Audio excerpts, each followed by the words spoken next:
Penerimaan peserta didik baru (PPDB) untuk jenjang pendidikan SMP Negeri di Denpasar akan mulai pada Jumat 18 Juni hingga Selasa 29 Juni 2021.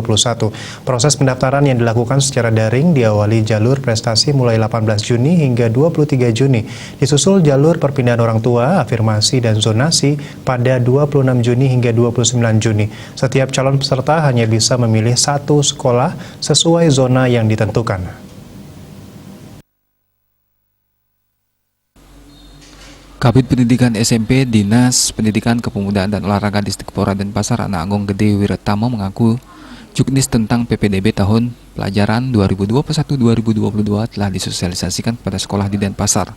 Pada tahun ini, Disdikpora tidak lagi mengizinkan penggunaan surat keterangan domisili untuk mendaftar di SMP negeri.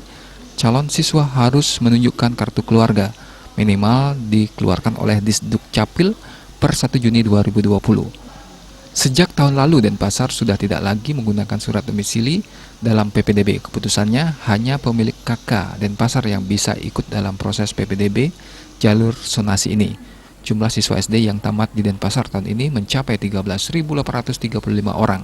Dari jumlah itu, siswa yang ber-KK Denpasar sebanyak 9.725 orang, sedangkan siswa SD yang ber-KK luar Denpasar sebanyak 4.110 orang.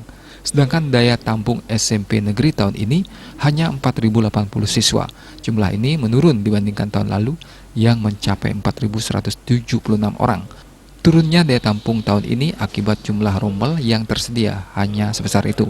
Terkait masih kecilnya daya tampung siswa SMP negeri di Denpasar, Ketua Komisi 1 DPRD Denpasar, Ketut Suteja Kumara berharap Disdikpora harus memetakan sebaran sekolah di setiap wilayah, bahkan harus sudah ada rencana besar ke depan untuk bisa membangun gedung sekolah lagi sehingga daya tampung siswa di negeri semakin banyak. Asmara Putra, Bali Pos melaporkan.